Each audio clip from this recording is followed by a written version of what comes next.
Buenos días a todos, muchas gracias por la invitación para dar esta plática. Y durante los siguientes minutos vamos a tratar de contestar si es posible curar el cáncer de colon incipiente por técnicas endoscópicas y cuál es la mejor técnica disponible para hacerlo. Y para comenzar vamos a definir qué es una lesión incipiente. Incipiens viene de la palabra, incipiente viene de la palabra latina incipiens, que quiere decir iniciar, empezar o estar en los comienzos. Y una lesión incipiente en términos endoscópicos es aquella lesión con cambios neoplásicos limitados a capas superficiales del epitelio, con baja probabilidad de invasión linfovascular y que por lo tanto es susceptible de tratamientos poco invasivos como los tratamientos endoscópicos. Dentro de los criterios para considerar una lesión incipiente en el tracto gastrointestinal, la profundidad de infiltración de la lesión es de los más importantes. Y en las diversas áreas del tracto gastrointestinal nosotros tenemos como límite para considerar una lesión incipiente cierta profundidad de invasión a la submucosa. Por ejemplo, en el carcinoma epidermoide de esófago, como límite tenemos 200 micras de infiltración a la submucosa. En adenocarcinoma de esófago, el adenocarcinoma que surge de Barrett, o en el adenocarcinoma gástrico el límite son 500 micras, y en el cáncer colorectal el límite son 1000 micras, es decir, aquellas lesiones que infiltren menos de 1000 micras la submucosa. Dentro de otros parámetros se consideran lesiones incipientes porque tienen un bajo riesgo de invasión linfovascular. Y para tratar de contestar estas preguntas del tema de la plática, creo que lo primero que tenemos que hacer es una buena caracterización de las lesiones que encontremos en el colon. De primera intención, tenemos esta lesión en una mujer de 76 años que se hizo la colonoscopia por un dolor abdominal inespecífico. Y tiene esta lesión a 4 centímetros del margen anal que pudiera parecer bastante inofensiva. Tenemos que estamos en recto, siempre debemos tratar de describir localización, tamaño, les parece que mide más o menos 2,5 centímetros, y de ahí la clasificación de París. Observamos que tiene este componente más plano, discretamente elevado, es un componente 2A, y de ahí tenemos este componente más voluminoso, nodular, es el componente 1S de esta lesión. Por el tamaño, por clasificación de París, correspondería a una lesión o a un tumor de extensión lateral, granular, ustedes ven la superficie de esta lesión, nodular mixto. ¿Por qué nodular mixto? Porque tiene estos nódulos de diferente tamaño. Y se antojaría tomar un asa, tomar un inyector y resecarla rápidamente. Sin embargo, no debemos hacer eso, debemos resistir esa tentación y debemos continuar con la caracterización de esta lesión. Y para ello necesitamos ya de herramientas un poco más sofisticadas. Y lo primero, lo que podemos utilizar es imagen de banda angosta, la que ustedes tengan a la mano, de cualquier marca. No se casen con una sola marca.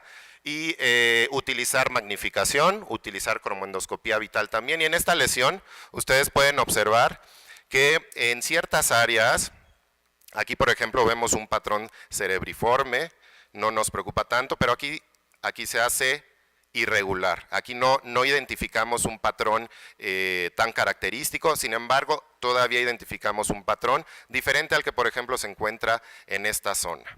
Aquí vemos un patrón tubular largo, aplicamos índigo carmín y magnificación, identificando de la misma forma este patrón tiene un área muy puntual de un patrón irregular. En el resto observamos un patrón cerebriforme, un CUDO 4 y tubular largo. Entonces, para caracterizar las lesiones, todos debemos tener bien clara la clasificación de París, es una obligación de los endoscopistas conocerla y aplica para todos los segmentos del tracto gastrointestinal, desde esófago hasta recto. Y recordemos las lesiones polipoideas, 1P pediculadas, 1S sésiles y las discretamente elevadas, 2A, las planas, 2B y las deprimidas, 2C. Y como extensión de la clasificación de París tenemos la clasificación de las lesiones de extensión lateral o de los tumores de extensión lateral. Tenemos dos grandes grupos, las granulares y las no granulares. ¿Y por qué es importante conocer y caracterizar cuando nos encontremos una lesión de este tipo? Porque nos va a predecir el patrón que tengan, el riesgo de una displasia de alto grado o de un carcinoma incluso invasor. Las más inofensivas, por así decirlo, son aquellas lesiones granulares homogéneas. Vean ustedes ese patrón granular con nodulitos de los mismos tamaños. El riesgo es muy bajo de invasión a la submucosa y este riesgo va aumentando, siendo mayor dentro de las granulares, en aquellas nodulares, y las que tienen mayor riesgo son las lesiones no granulares, sobre todo la variedad pseudodeprimida con hasta 80% de riesgo de invasión submucosa. Ya la clasificamos por París, ya vimos dónde está y necesitamos adicionalmente caracterizar el patrón de superficie. Para ello ustedes pueden utilizar la clasificación que a ustedes más se les acomode. CUDO es de las más utilizadas, recuerden que hay que utilizar cromoendoscopía y magnificación. Y hablando de lesiones incipientes, pues nos vamos a enfocar en este grupo, en las lesiones 3, en las lesiones 4 y en las lesiones CUDO 5I, ya que estas lesiones tienen riesgo aumentado de invasión submucosa. Las lesiones 5N, aquellas que no demuestran un patrón, son lesiones francamente neoplásicas que se salen de tratamiento endoscópico. Estas lesiones presentan más del 90% de riesgo de invasión a la submucosa. Entonces, primer punto, ya la caracterizamos y después de caracterizar una lesión podemos tener dos opciones. Que hayamos decidido en base a la observación que no hay sospecha histológica de neoplasia avanzada o que sí hay sospecha de histología avanzada. Y eso solo lo hicimos con caracterización endoscópica, no tomamos biopsia. Si sospechamos que no hay una histología avanzada, esa lesión se puede resecar prácticamente por cualquier método y no sería de mucha preocupación. No quiere decir que no se requiera de experiencia, pero no sería de mucha preocupación. Sin embargo, si la lesión tiene sospecha de histología avanzada, el objetivo que ustedes se tienen que plantear es resecar esa lesión en bloque. ¿Y por qué? Porque existe el principio oncológico que toda lesión maligna o con sospecha de malignidad tiene que resecarse en bloque, ya que esto disminuye la recurrencia, aumenta las tasas de curación y sobre todo permite un análisis histológico preciso, permite describir muy bien los bordes y la profundidad de la lesión. Y para conseguir este objetivo, el segundo paso pues es plantearnos qué técnica vamos a utilizar. Y de las que tenemos actualmente disponibles en México y que en general son las que están disponibles en el resto del mundo, tenemos resección endoscópica de la mucosa, disección endoscópica de la submucosa y recientemente ya tiene permiso por COFEPRIS el dispositivo de resección endoscópica de espesor completo. Ustedes saben que es frecuente que se haga resección endoscópica de la mucosa en fragmentos, aunque, repito, el objetivo cuando tenemos esta sospecha es que sea en bloque. ¿Y por qué no en fragmentos? Ya sabemos que en general la mucosectomía en fragmentos tiene una alta tasa de recurrencia. Sin embargo, en las lesiones en donde hay histología avanzada, en donde hay malignidad, el riesgo de recurrencia es mayor. Y esto se basa en diferentes estudios. Mucosectomía en fragmentos de lesiones benignas, 3% de recurrencia. Mucosectomía en fragmentos de lesiones malignas, 31% de recurrencia, 10 veces más. En otro estudio, mucosectomía en fragmentos de lesiones benignas, 17% contra lesiones malignas, 25%. Esto aumenta las tasas de resección incompleta, hace deficiente el análisis histopatológico, al patólogo se le dificulta determinar los bordes, está muy alterada la pieza y es frecuente que estos pacientes acaben en cirugía por un mal abordaje. Tenemos que tomar en cuenta que existen otras opciones, estas opciones son quirúrgicas, la cirugía laparoscópica todavía en muchos centros pudiera ser de primera intención cuando nos encontramos con estas lesiones, la verdad es que son tratamientos mucho más invasivos. Existe la microcirugía endoscópica transanal, es una buena opción, sin embargo es costosa, tiene también altas tasas de recurrencia y no está disponible en todos los centros.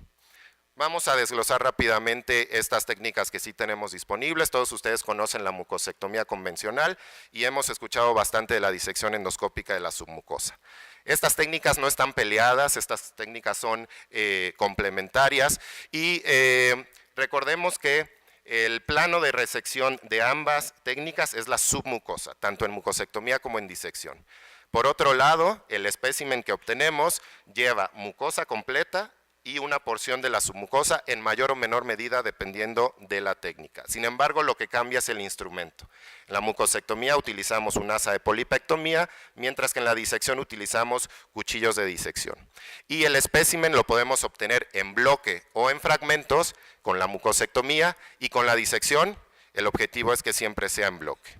Y esto es muy diferente de la polipectomía convencional, en donde únicamente resecamos una lesión a nivel de la mucosa.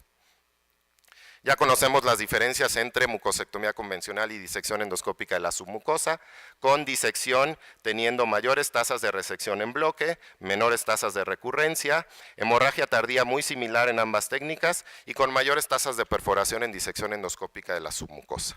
Y para ejemplificar resección endoscópica de la submucosa, sabemos que esta técnica la podemos utilizar en lesiones susceptibles de resección en bloque o en asa, generalmente en lesiones menores de 2 centímetros, ese es como que el tamaño arbitrario que se ha establecido, aunque es frecuente que tengamos lesiones discretamente de mayor tamaño o incluso de menor tamaño que se escapan a la resección endoscópica de la mucosa y sobre todo lesiones que tengan baja sospecha de fibrosis submucosa.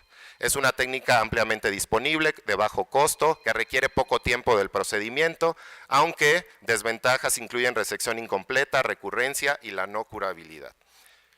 Aquí les muestro esta lesión en un paciente de 45 años que tenía rectorragia intermitente.